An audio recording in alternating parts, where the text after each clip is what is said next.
고통과 악한 영을 이기자. 사실 고통과 악한 영을 쫓아내는 한은 우리에게는 어떤 변화도 일어나지 않는다. 고통과 악한 영을 이겨내고 점점 하나님의 생명의 길로 들어가려면 오히려 하나님을 닮는 지름길인 악한 영과 고통을 이용해야 한다. 그러기 위해서는 육의 단계를 넘어 영의 단계로 들어가야 하는데 영은 생명의 진입로이기 때문이다. 영의 길은 육을 졸업하고 곧 하나님의 영과 함께하는 길이다.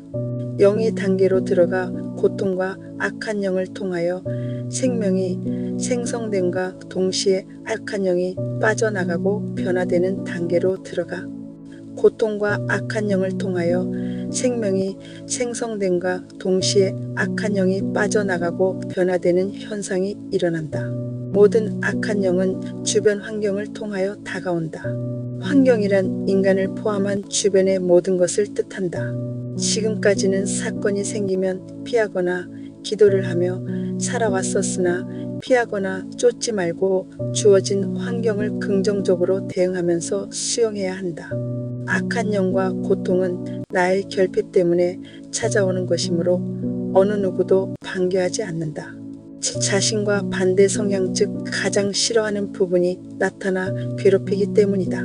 그래서 피하고 싶고 쫓아내고 싶은 것이다.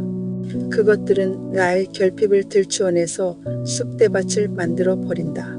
영의 단계에 들어가면 갈수록 그 빈도가 높아 많이 힘이 든다. 그래서 대부분 사람들은 참지 못하고 도망가 버린다. 그렇더라도 기도를 통해 악한 영을 쫓거나 피해버리면 생명 생성과는 무관해진다. 수용은 하나님께 순종한다는 의미가 포함되어 있다.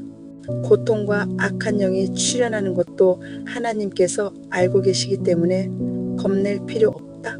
이제 고통과 악한 영은 결핍의 해소를 도와주고 변화시키는 도우미로 생각하고 반겨야 한다. 하나님의 진행하심을 온전히 믿고 모든 사건은 나를 나 되게 만들기 위한 전야제라 생각해야 된다. 하나님을 인정해 드린다는 것은 순리대로 흐름을 그대로 받아들인다는 의미다. 그래서 영의 길을 들어가면 처음에는 무조건 수용을 해야 한다.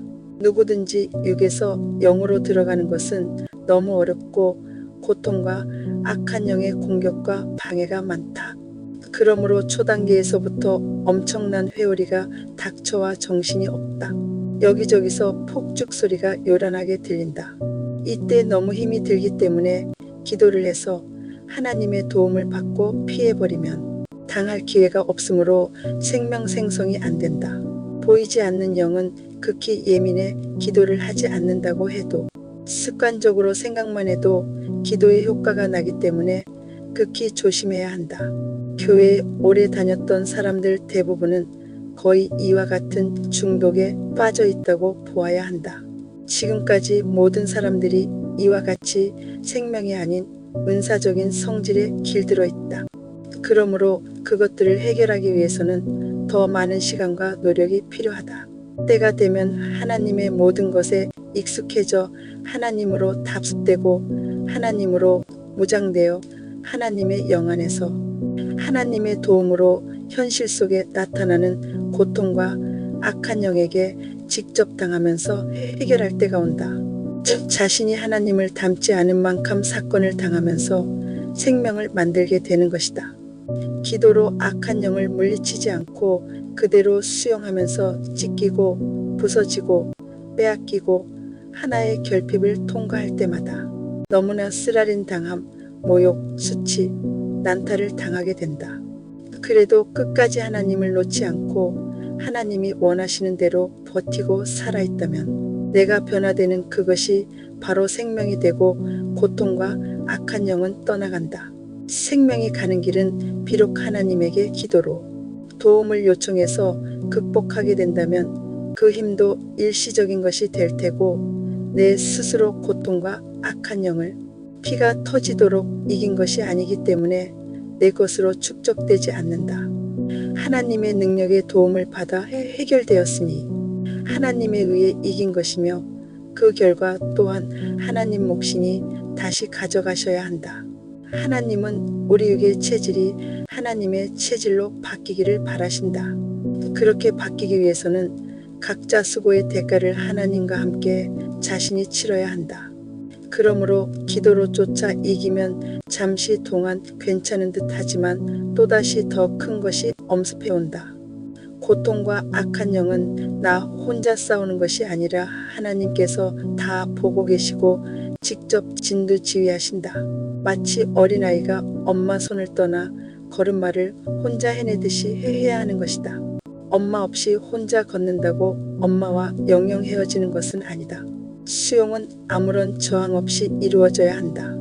이때의 고통은 알고 당하는 고통이다. 당함은 예전처럼 강제로 수용했던 것과는 구별된다. 하나님이 알고 계실 때 수용이 시작되기 때문이다. 이것은 어쩌면 일방적인 당함이라고 할 수도 있다. 그러나 그 수용의 시간이 그냥 무의미한 것이 아니다. 아프지 않고 치유가 되는 것은 참이 아니다. 사실적으로 아픔은 사실이다. 다만 이미 하나님께서 아시고 계시기에 카운트다운 되고 있다. 그때부터는 하나님께서 당함의 노하우를 키워주고 계심을 알아야 한다. 꽤나 오랜 시간 동안 하나님 앞에 당함으로 순종을 드려야 한다. 하나님처럼 전인적이 되려면 이 세상의 갖가지 것들을 거의 체험해 얻어야 하기에 그만큼 시간이 필요하다. 어느 정도 시간이 되면 내면의 노하우가 쌓인다. 다시 말해 하나님과 함께 이미 알고 당했기 때문에 무작정 당했을 때와는 다르다.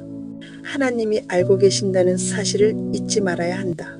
나의 결핍의 자리에는 하나님이 거하실 수가 없으므로 악한 영을 도구로 사용하여 내가 고쳐진다는 사실을 잊어서는 안 된다. 어느 정도 당함의 시간이 지나고 생명이 조금씩 자리를 잡아지게 되면 당하면서 내 안에서 분노가 치밀어 오르기 시작한다. 이제 그동안 참고 수용만 했던 부분들이 서서히 힘을 발휘하기 위해 준비하는 것이다. 이때에도 수용과 공격을 융통성 있게 발휘해야 한다. 공격 또한 현실 속에서 다른 사람의 말에 수용하는 데서부터 시작된다.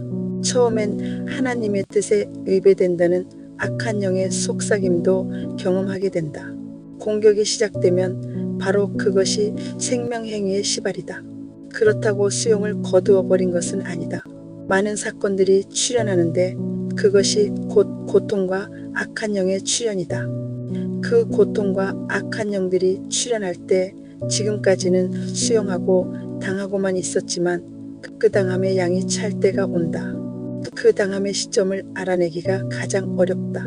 영에 진입하면 처음엔 무조건 일정 기간 수용의 시간이 필요하고 때가 되면 사건에 따라 공격을 가해야 될 때가 온다.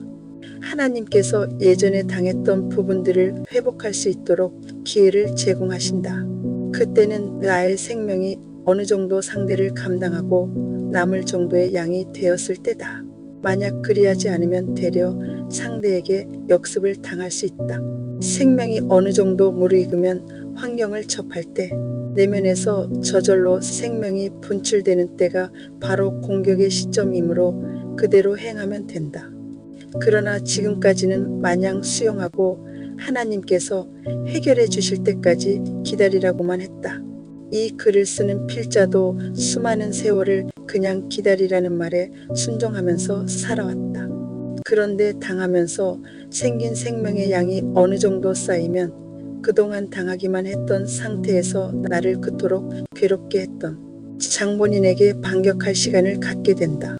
어떤 목회자나 지도자도 상대방을 공격해야 한다고 말하지 못한다. 그것은 목회자나 지도자의 위치에서는 감히 상상할 수 없는 분노의 행위도 감행할 수밖에 없는 상황이 전개되기 때문이다. 처음엔 행동에 옮기지 못하자 주변의 사람을 동원하여 밀어내시는 것을 느끼게 되었고 그런 공격의 행동 뒤에도 수많은 갈등과 혼돈에 한동안 시달려야만 했다. 그런데 그 순간부터 내면의 생명의 발동이 시작되어지고 그동안 당하고 속고 빼앗기고 망신당했던 원수들을 반격하는 시간을 갖게 되었으며 그렇게 하면서 그동안 쌓여 있었던 상처, 분노, 악한 영들이 배설되는 것을 느꼈다. 공격을 하면서 내 속에 숨어있던 모든 것들이 쏟아져 나오면서 치유되는 것을 알게 되었다. 악한 영이 나가고 치유가 이루어지면서 그 자리에 생명이 자리하게 된다. 지금까지 거의 그냥 하나님께 맡기고 모든 것을 기도하면 해결되기 때문에 때를 기다려야 된다고 배워왔지만 어느 순간부터 그것이 아니라는 것을 알게 되었다. 그때부터 악한 영에게 당했던 모든 부분들은 그냥 앉아만 있어서 되는 것이 아니라는 사실을 알게 되었다. 부분들은 그냥 앉아만 있어서 되는 것이 아니라는 사실을 알게 되었다. 이 시간의 공격의 현상은 영에 들어와서 일정 기간 수용하면서 당하는 시간이 필요하다. 그때부터 또다시 큰 전쟁은 시작되지만 이미 내 안에 생명이 생성된 힘으로 하는 것이기에 당하기만 했던 때와는 판이하게 다르다.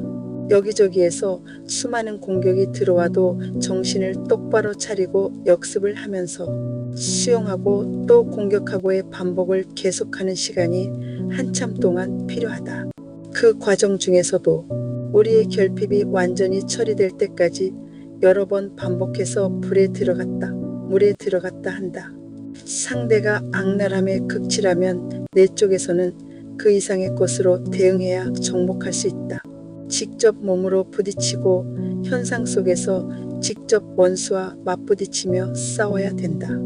그것은 너무나 힘이 드는 작업이다. 악한 영은 그리 만만치가 않다. 악한 영은 인간 속에 들어가 인간을 통하여 지휘하고 착취하게 하고 모든 악랄함을 하도록 지휘하는데 그것은 기도로만 해결되지 않는다. 직접 삶의 현장에서 모든 것을 빼앗기고 당해도 대응 한번 못해보는 게 지금까지의 믿음의 사람들이었다. 상대는 직접 행동으로 모든 것을 빼앗아 가는데 이쪽은 하나님께 모든 것을 맡기고 기도로만 해결을 바랐다. 그 사이에 원수는 점점 힘을 발휘하여 모든 것을 다 빼앗아 가버렸다.